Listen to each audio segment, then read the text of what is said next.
Socialismo e Espiritismo, obra de Leon Denis. Estava na tradição da raça anglo-saxônica cultivar a livre iniciativa individual e desenvolver as forças e as vontades de cada um. Os socialistas franceses, por sua vez, esperam quase tudo do Estado. Qual das teorias é a que responde melhor à grande lei da evolução? A primeira assegura não só a riqueza e a prosperidade das nações, mas também está em conformidade com um princípio universal que incita todos os seres rumo ao melhor, rumo ao bem, aumentando sem cessar a posse pessoal e coletiva.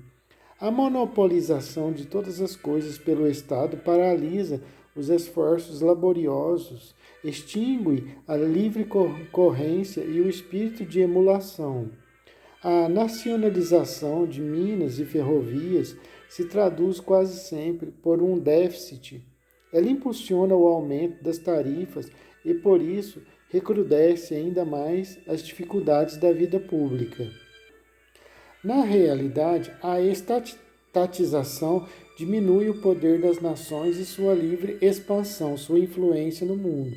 O Estado, nas mãos de um partido e de uma classe que se apoia na força e na violência, em benefício de uma única fração do país, como vimos na Rússia e na Hungria, arrasta-se aos piores excessos, destrói o trabalho de séculos e condena um país à ruína, à regressão e à barbárie.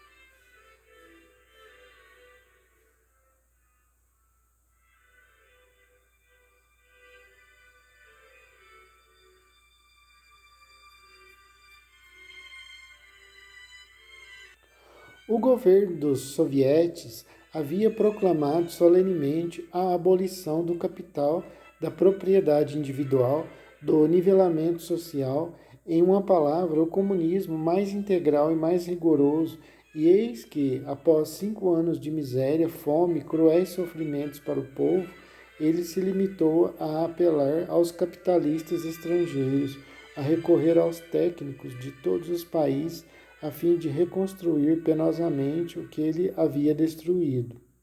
Não se poderia sonhar com uma falência mais completa e ali uma grande lição para as democracias ocidentais. Longe de nós criticarmos os comunistas de sincera convicção que almejariam estabelecer na Terra o regime social que provavelmente reina nos mundos superiores, lá onde todos trabalham para cada um e cada um por todos num espírito de abnegação, de absoluto devotamento a uma causa comum.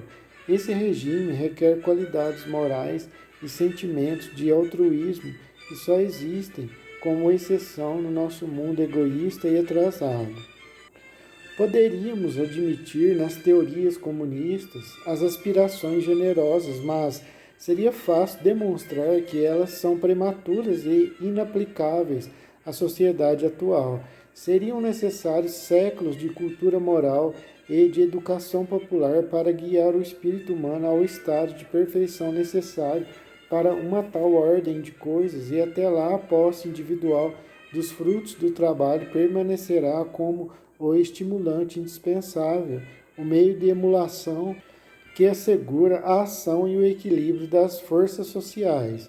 Por enquanto, o comunismo, assim como já dissemos, não é viável, exceto entre grupos restritos, cautelosamente recrutados, nos quais todos os membros são motivados por uma fé intensa e espírito de sacrifício. Soviete. Nota.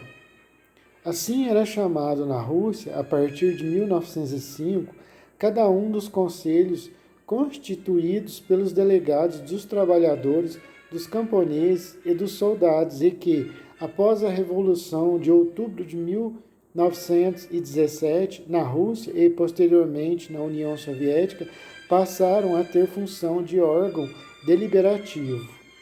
Fim da nota. Não se pode sonhar em estender sua aplicação a nações inteiras, a milhões de indivíduos, entre os quais a variedade das características e temperamentos faria dos trabalhadores e dos sábios os tolos dos preguiçosos, imprevidentes e debochados. Em todos os casos, não será pelo crime e pelo sangue que poderíamos fundar um regime de fraternidade, solidariedade e de amor.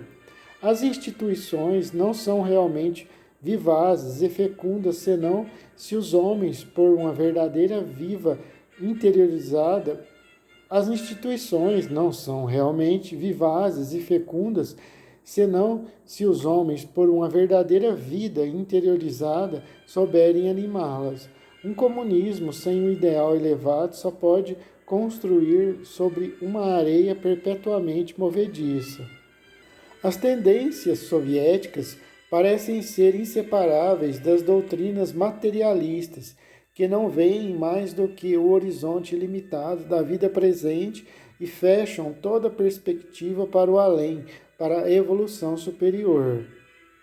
O seu resultado é uma ausência de princípios morais, uma supressão de todos os freios contra o desregramento que explicam as paixões furiosas e até as atrocidades que se põem na conta do bolchevismo. Em resumo, o que caracteriza o movimento socialista oriental é a ausência de qualquer filosofia verdadeiramente humanitária e conciliadora, e as consequências funestas dessa indigência aparecem a todos os olhos sem preconceitos. Desse ponto de vista, a Rússia nos oferece uma dolorosa lição.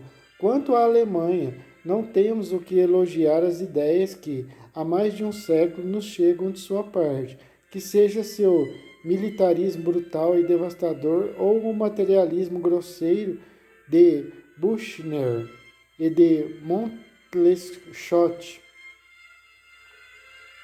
ou ainda aquele mais refinado, mas não menos egoísta de Nietzsche e, sobretudo, o socialismo de Karl Marx, homem ácido e odioso, cujo objetivo principal é a luta de classes, tudo o que é desprovido de generosidade e de grandeza, e só leva à precipitação e ao esmagamento de uns pelos outros.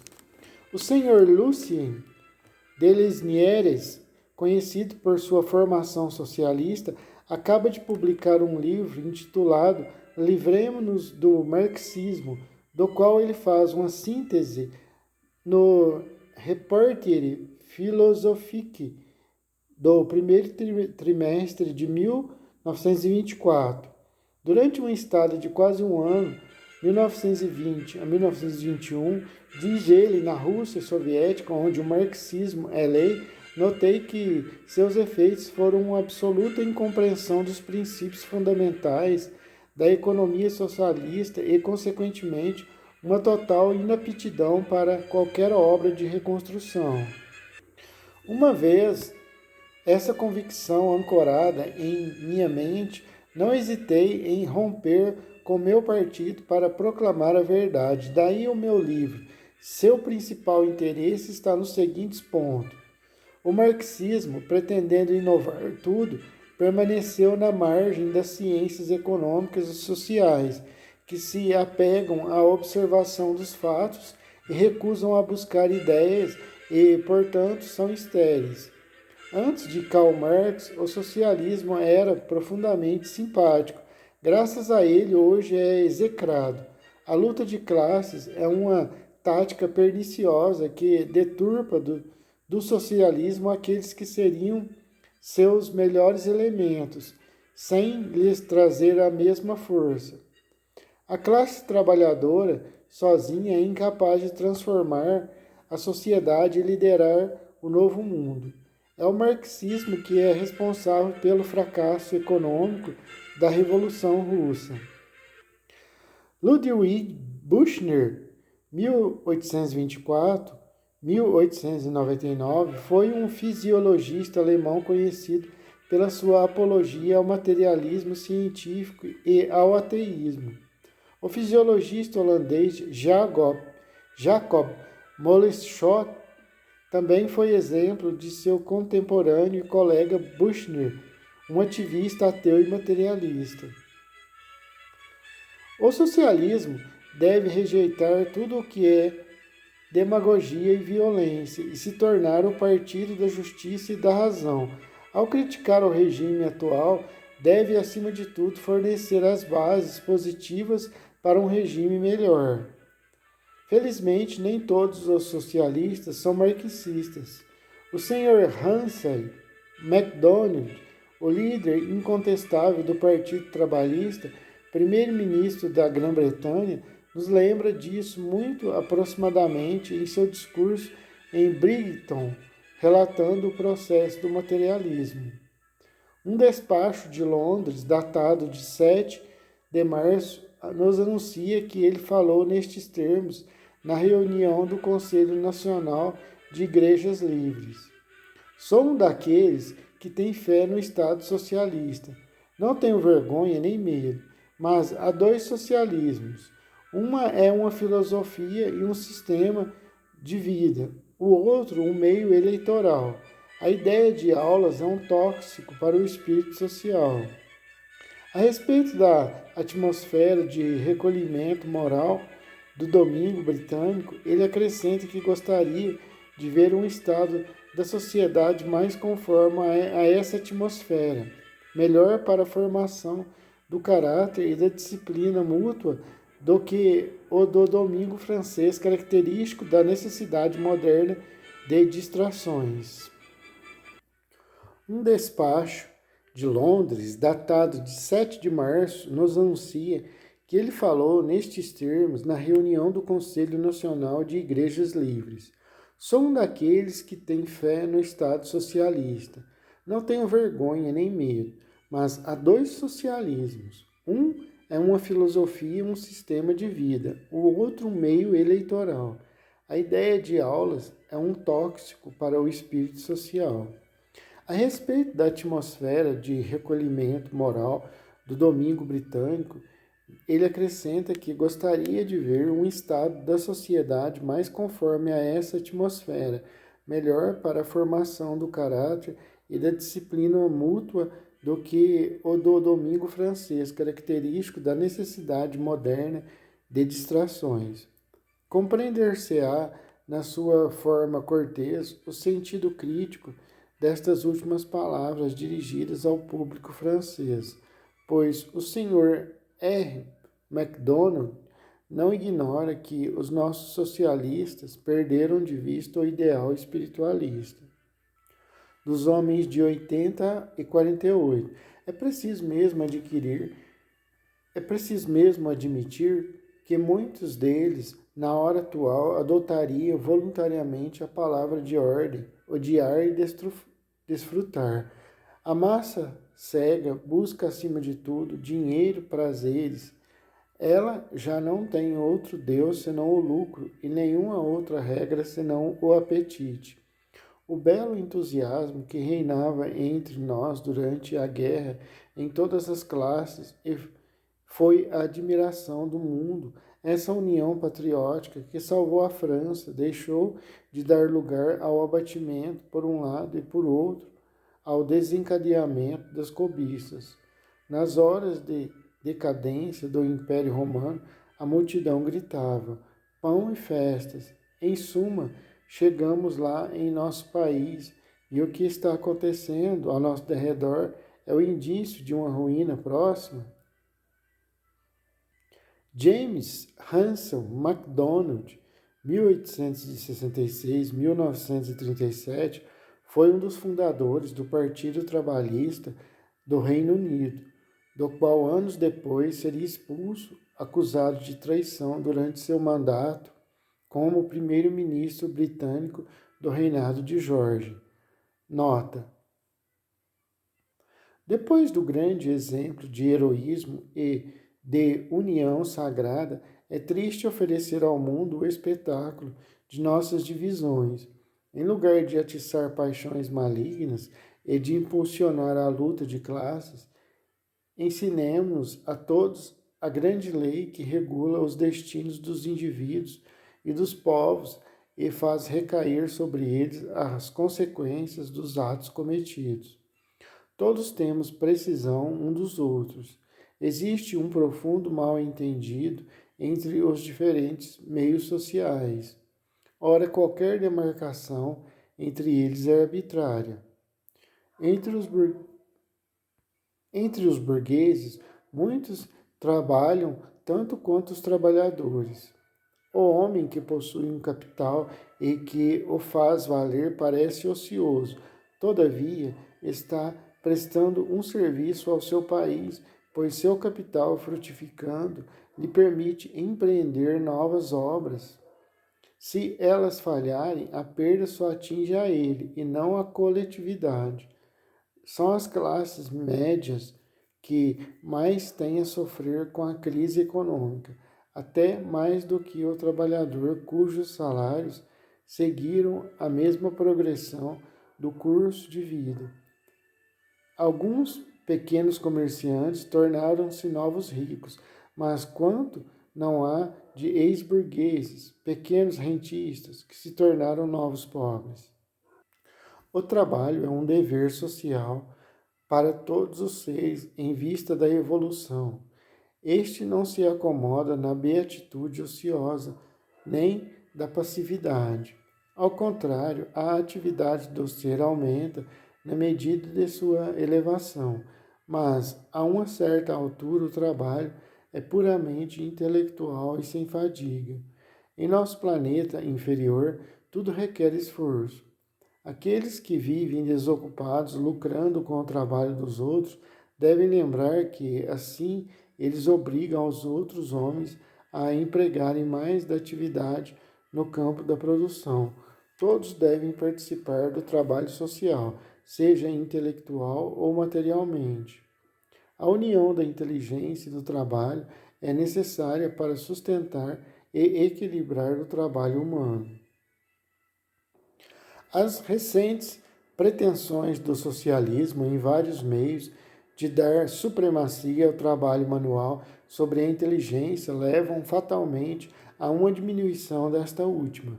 O resultado é uma regressão geral, uma inversão das leis e do propósito do universo, que, ao contrário, conferem ao espírito a supremacia sobre a matéria.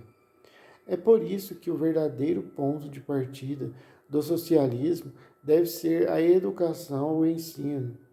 O progresso intelectual e moral se realizando em primeiro lugar, o progresso material seria consequência inevitável. Toda tarefa inteligentemente compreendida e realizada enobrece aqueles que sentem a sua grandeza e a sua socialista só poderia ganhar. Toda tarefa inteligentemente compreendida e realizada enobrece aqueles que sentem a sua grandeza, e a causa socialista só poderia ganhar se as suas reivindicações, por vezes justificadas, acrescentassem esta noção de ideal do espiritualismo que resume todas as aspirações generosas e esperanças da humanidade. Para resolver o problema social, vimos que os teóricos nos propõem vários sistemas: coletivismo, estatismo, comunismo e etc. No entanto, acima de todos os sistemas, uma questão se apresenta. Para melhorar a sorte dos humanos através de uma repartição equitativa dos bens, para pôr um fim nos abusos, na especulação desenfreada, para pagar os vestígios do que foi ainda ontem a exploração do homem pelo homem, bastaria recorrermos às instituições, aos regulamentos e às leis. Todas as obras humanas mudam e passam. Todas as formas sociais que acabamos de enumerar foram aplicadas ao longo dos tempos por civilizações diferentes, mas nenhuma resistiu à ação do tempo e ao choque das paixões. A história registrou as tentativas sucessivas, os esforços dos inovadores para realizar seus sonhos, sempre seguidos de fracassos retumbantes. E, de tantas vicissitudes, uma consideração se destaca: é que no socialismo, como na política, os indivíduos nunca recebem aquilo que merecem. Seus trabalhos sociais estão sempre relacionados ao estado de aperfeiçoamento a que eles puderam alcançar. Se quisermos preparar um futuro melhor, comecemos primeiro instruindo o homem das verdades necessárias para torná-lo mais sábio, mais esclarecido, mais senhor de si mesmo e de suas paixões. No campo da economia social, o que reinou até agora é a livre concorrência, quer dizer, a luta de interesses, a rivalidade, o antagonismo. Greves sucederam-se, greves, coalizões, sabotagens. Os sindicatos operários se levantaram contra os sindicatos patronais e os trustes, isto é, força contra força, e seu produto inevitável, o ódio. Ora, o ódio não pode fundar nada frutífero e durável, e é o coração do homem que devemos nos dirigir. O que todas as vantagens materiais, a reciprocidade, a participação nos lucros e os altos salários não poderiam realizar, uma doutrina grande, simples, consoladora e pacificadora pode fazê-lo. As reivindicações socialistas falaram abundantemente ao operário sobre seus direitos, mas não sobre seus deveres. Elas negligenciaram cultivar suas qualidades morais, desenvolver nele o espírito de ordem, de sabedoria e de previdência. E no que resultou? O povo viu melhorar o seu bem-estar físico, mas não está mais feliz. Tornou-se mais exigente, mais descontente e menos consciente. E, todavia, para mudar tudo isso, bastaria inculcar em todos o amor ao trabalho e a confiança na vida, que, na realidade, nada mais é do que a lenta e gradual ascensão à luz, à perfeição. Em primeiro lugar, não há outro direito senão aquele que resulta dos métodos adquiridos, dos serviços prestados, de uma participação efetiva na obra da civilização e do progresso. Todo direito adquirido comporta uma série de obrigações correspondentes, e esses deveres são tanto mais numerosos quanto o direito é mais preciso, mais extenso. Deveres para com a família, para com a pátria, para com a humanidade. Então é a liberdade, esse princípio tão mal compreendido, que tem suscitado tantas discussões estéreis. Uns querem uma liberdade absoluta, o que forçosamente leva à licenciosidade, isto é, à desordem e anarquia. Outros se prendem a um determinismo vago, que faria do homem uma espécie de marionete cujos fios seriam manuseados por um destino invisível. A verdade está entre esses dois extremos. Ela está ao alcance de todos, a liberdade, ou melhor, o livre-arbítrio. E o livre-arbítrio é proporcional ao grau de evolução do ser e recrudesce na medida de sua ascensão na escala infinita das existências e mundos. E é isto o que há de maior e de mais nobre na destinação humana, a conquista da liberdade pelos esforços constantes para o bem, a gradual emancipação das baixas servidões, a educação, o aperfeiçoamento da alma, que continua de século em século pelo retorno na carne por meio das vidas renascidas, vidas de trabalho, de atividade, de elevação, pelo qual o ser se desenvolve para se tornar uma força cada vez maior e desempenhar um papel cada vez mais considerável no universo. O indivíduo é livre na medida em que põe suas ações em harmonia com as leis universais. Para regenerar a ordem social, o espiritismo, socialismo e o cristianismo devem se dar as mãos. Do espiritismo pode nascer o socialismo idealista. Há um interesse capital em reunir essas três ordens de ideias. O ser deve se aperfeiçoar desenvolvendo suas qualidades inatas e apagando os estigmas que traz de suas vidas anteriores. O socialismo, na realidade, não é senão a aproximação de fluidos da mesma natureza, sua fusão e sua harmonia na vida humana e segundo o grau alcançado no curso das existências percorridas.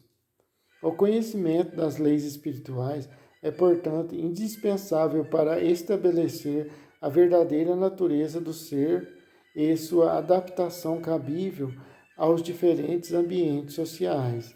É necessário que cada ser, possuindo uma força radiante, uma potência atrativa, a infunda por meio de vibrações naqueles em que o mesmo fluido circula mais fracamente. Isso seria o verdadeiro comunismo. O objetivo essencial é o de obter uma correlação direta entre os pontos de vista moral, fluídico e material. Os grandes missionários espirituais foram, de várias maneiras, grandes socialistas. O socialismo é a elevação da coletividade na ordem física e moral, e esse melhoramento deve ser regrado pela justiça e pela razão. Obviamente que ele está querendo dizer aqui, eu vou deixar uma opinião aqui. Eu já falei sobre isso no começo, principalmente, mas no começo, quando eu comecei a ler o livro, já falei muito sobre isso, mas obviamente que ele está falando sobre socialismo, assim, de socializar, socialização, assim, da repartição ali de todos, de união, que não tem nada a ver, absolutamente nada com o que a esquerda defende. Não tem nada, absolutamente nada a ver com o que a esquerda defende, principalmente os espertalhões como Lula, como tantos outros aí que existem na esquerda brasileira e também na esquerda latino-americana, principalmente aí, Maduro, Chaves, Del Castro, que ficaram bilionários, enquanto o povo que eles comandavam morria na mais extrema miséria, ou como em Cuba, fugia praticamente a nado para os Estados Unidos, para Miami, os cubanos, quantos milhares não tentaram fugir, porque o comunismo, o socialismo, leva as sociedades, os povos a isso, uma miséria mais vil e profunda, enquanto os tiranos, os ditadores socialistas, como Fidel Castro, Hugo Chávez, Nicolás Maduro e tantos outros, eles ficam bilionários e deixando o povo na mais extrema miséria. O socialismo é a elevação da coletividade na ordem física e moral, e esse melhoramento deve ser regrado pela justiça e pela razão. É por isso que seria necessário se chegar a uma fusão integral pelas trocas de forças capazes de paralisar as paixões e as falhas que subsistem em nós. Como a vida atual não passa de um estado transitório, nenhum dos problemas que se relacionam com ela pode ser logicamente resolvido se não levarmos em conta tudo o que a condicionou no passado e o objetivo que ela deva alcançar no futuro. Antes de tudo, convém desenvolver na criança e no adulto o senso moral, quer dizer, o sentido elevado da vida, dos seus deveres, das suas responsabilidades. Gravar profundamente no pensamento e no coração do ser humano esta lei imprescritível da consequência dos atos que resgata no curso de nossos destinos todos os elementos, bons ou maus, que temos gerado. Desde então, a dignidade humana ficaria realçada, a existência assumiria um caráter mais nobre, um propósito mais preciso. Seria a construção, por nossos próprios cuidados ao longo dos séculos, de nossa personalidade, a edificação de nosso destino. Somos aquilo que fizemos de nós mesmos. Nossa sorte, ditosa ou destitosa, está em nossas próprias mãos. Assim, no entrelaçamento de nossas vidas, a ação da justiça se torna mais evidente. Tudo o que fazemos recai sobre nós ao longo do tempo, nas alegrias ou nas dores, e como o porvir poderia ser melhor do que o passado se continuarmos a semear no presente as sementes do ódio, causas de discórdia e desgosto, se o fraco continua sendo esmagado pelo forte, se tantos corações sensíveis são partidos pelo egoísmo e pela brutalidade. Em uma palavra, se o homem permanece cruel ao homem, todos os fluidos impuros causados por nossas paixões, engendrados pelas obras do mal e pelas injustiças cometidas, se acumulam em silêncio sobre nós. Então, um dia, quando a medida estiver cheia, a tempestade irrompe, em forma de flagelos, de calamidades, fonte de novos sofrimentos, porque o excesso dos prazeres traz fatalmente um aumento da dor até que o equilíbrio seja restabelecido na ordem moral, como é na ordem física. O abuso dos prazeres, o excesso de luxo, o alcoolismo e a devassidão se redimem pelo sofrimento, pelas privações, pela miséria. Aprendamos a ser sóbrios e comedidos em todas as coisas. O trabalhador frequenta demais caráter. Os trabalhadores frequentam demais cabarés, cinemas realistas e outros lugares malsãos, mas cabe às classes dirigentes dar o exemplo e não fazer do prazer a regra predominante de suas vidas. As catástrofes, o jogo do que nós chamamos de forças cegas, só nos parecem inexplicáveis porque não reconhecemos as causas invisíveis que as produzem e que, na maioria das vezes, emanam de nós mesmos e são explicadas por nossas inferioridades e nossas violações da lei.